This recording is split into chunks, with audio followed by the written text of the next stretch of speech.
ಎಲ್ರಿಗೂ ನಮಸ್ಕಾರ ಸ್ನೇಹಿತರೆ. ಇನ್ನೇನು ಕಾರ್ತಿಕ ಮಾಸ ಮುಕ್ತಾಯ ಆಯಿತು. ಈಗ ಮಾರ್ಗಶಿರ ಮಾಸ ಪ್ರಾರಂಭವಾಗಿದೆ.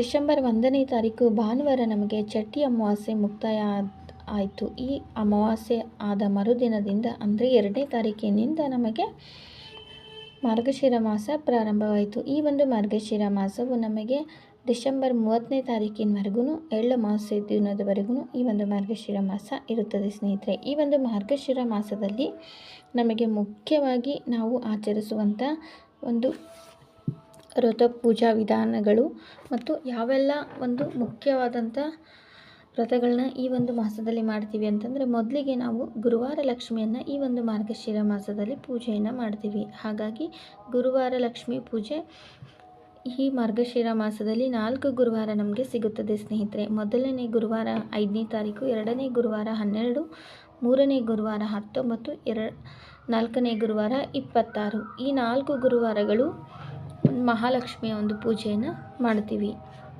ಅದಾದ ನಂತರ ಈ ತಿಂಗಳಲ್ಲಿ ಅಂದರೆ ಮಾರ್ಗಶಿರ ಮಾಸದಲ್ಲಿ ನಾವು 7ನೇ ತಾರೀಕು ಸ್ಕಂದಷಷ್ಠಿ ಅಥವಾ ಚಂಪಾಷಷ್ಠಿಯನ್ನು ಸಹ ಆಚರಣೆ ಮಾಡ್ತೀವಿ. ಈ ಚಂಪಾಷಷ್ಠಿಯನ್ನು ಆಚರಣೆ ಮಾಡೋದ್ರಿಂದ ಸರ್ಪದೋಷಗಳ ನಿವಾರಣೆಯಾಗುತ್ತದೆ ಮತ್ತು ಮನೆಯಲ್ಲಿ ಇರುವಂಥ ಯಾವುದೇ ರೀತಿಯಾದಂಥ ಸಮಸ್ಯೆಗಳಿದ್ರೂ ನಿವಾರಣೆ ಆಗುತ್ತೆ ಸ್ನೇಹಿತರೆ. ಆ ಪೂಜೆಯನ್ನು ಯಾವ ರೀತಿ ಮಾಡಬೇಕು, ಸ್ಕಂದಷಷ್ಠಿ ಯಾವ ದಿನ ಬಂದಿದೆ, ಶುಭ ಸಮಯ ಯಾವುದು, ಇದೆಲ್ಲವನ್ನು ನಾನು ಮುಂದಿನ ವಿಡಿಯೋದಲ್ಲಿ ತಿಳಿಸ್ಕೊಡ್ತೀನಿ ಸ್ನೇಹಿತರೆ.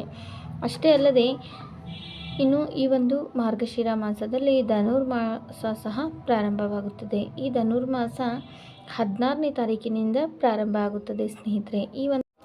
ಈ ಒಂದು ಧನುರ್ಮಾಸವು 1 ತಿಂಗಳ ಕಾಲ ಆಚರಣೆ ಮಾಡ್ಬೋದು.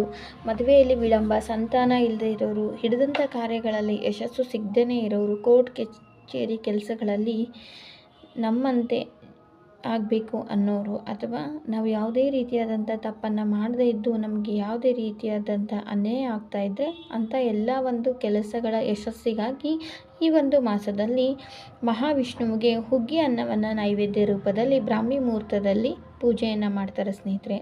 ಅದನ್ನು ಸಹ ನಾನು ಮುಂದಿನ ವಿಡಿಯೋದಲ್ಲಿ ಧನುರ್ಮಾಸದ ಒಂದು ಪೂಜಾ ವಿಧಾನ ಏನು, ಯಾವ ಸಮಯದಲ್ಲಿ ಮಾಡಬೇಕು ಅನ್ನೋದನ್ನು ಸಂಪೂರ್ಣವಾಗಿ ತಿಳಿಸ್ಕೊಡ್ತೀನಿ ಸ್ನೇಹಿತರೆ. ಅಷ್ಟೇ ಅಲ್ಲದೆ ಈ ಮಾಸದಲ್ಲಿ ಸಂಕಷ್ಟಹರ ಚತುರ್ಥಿ ಬರುತ್ತೆ ಮತ್ತು ಆಮೇಲೆ ಮೋಕ್ಷದ ಮೌನ ಏಕಾದಶಿ ಮತ್ತು ಸಫಲ ಏಕಾದಶಿಯೂ ಸಹ ಬರುತ್ತದೆ ಸ್ನೇಹಿತರೆ. ಮತ್ತು ಹೊಸ್ತಿಲ ಹುಣ್ಣಿಮೆನೂ ಬರುತ್ತೆ. ಮತ್ತು ಈ ಒಂದು ಮಾಸದಲ್ಲಿ ನಾವು ಅತಿ ಮುಖ್ಯವಾಗಿ ನಾವು ಆಚರಣೆ ಮಾಡೋದು ಅಂತಂದರೆ ದತ್ತಾತ್ರೇಯ ಜಯಂತಿ ಸಹ ಇರುತ್ತೆ. ಎಲ್ಲದಕ್ಕಿಂತ ಈ ಒಂದು ಮಾರ್ಗಶಿರ ಮಾಸದಲ್ಲಿ ಮಾರ್ಗಶಿರ ಲಕ್ಷ್ಮೀ ವ್ರತ ಅಂತಲೇ ಪ್ರಸಿದ್ಧಿಯನ್ನು ಪಡೆದಿರುವಂಥ ಈ ಒಂದು ವ್ರತವನ್ನು ಸಹ ಆಚರಣೆ ಮಾಡ್ತೀವಿ. ಈ ವ್ರತವನ್ನು ಆಚರಣೆ ಮಾಡೋದ್ರಿಂದ ಸಕಲ ಸಂಪತ್ತು ಅಭಿವೃದ್ಧಿಯಾಗಿ ಎಲ್ಲ ರೀತಿಯ ಒಂದು ಏಳಿಗೆ ಅನ್ನೋದು ಮನೆಗೆ ಆಗ್ತಾ ಹೋಗುತ್ತೆ. ಹಾಗಾಗಿ ಈ ಒಂದು ವ್ರತವನ್ನು ಮಾಡಬೇಕಾಗುತ್ತೆ ಸ್ನೇಹಿತರೆ. ಈ ಒಂದು ಗುರುವಾರಲಕ್ಷ್ಮಿ ವ್ರತದ ವಿಧಾನಗಳೇನು, ಯಾವ ಸಮಯದಲ್ಲಿ ಮಾಡಬೇಕು ಮತ್ತು ಯಾವ ನೈವೇದ್ಯವನ್ನು ಮಾಡಬೇಕು, ಹಾಗೆ ಯಾವ ರೀತಿ ಪೂಜೆಯನ್ನು ಮಾಡಬೇಕು ಅನ್ನೋದನ್ನು ನಾನು ಸಂಪೂರ್ಣವಾಗಿ ಮುಂದಿನ ವಿಡಿಯೋದಲ್ಲಿ ತಿಳಿಸ್ಕೊಡ್ತೀನಿ ಸ್ನೇಹಿತರೆ. ಇವತ್ತಿನ ಈ ಒಂದು ಪುಟ್ಟ ಮಾಹಿತಿ ನಿಮ್ಮೆಲ್ಲರಿಗೂ ಇಷ್ಟ ಆಗಿದೆ ಅಂತ ಭಾವಿಸ್ತಾ ಮತ್ತೊಂದು ಒಳ್ಳೆಯ ಮಾಹಿತಿಯೊಂದಿಗೆ ಮತ್ತೆ ಸಿಗ್ತೀನಿ ಸ್ನೇಹಿತರೆ. ವಿಡಿಯೋ ನೋಡಿದ್ದಕ್ಕೆ ಎಲ್ರಿಗೂ ತುಂಬ ಹೃದಯದ ಧನ್ಯವಾದಗಳು.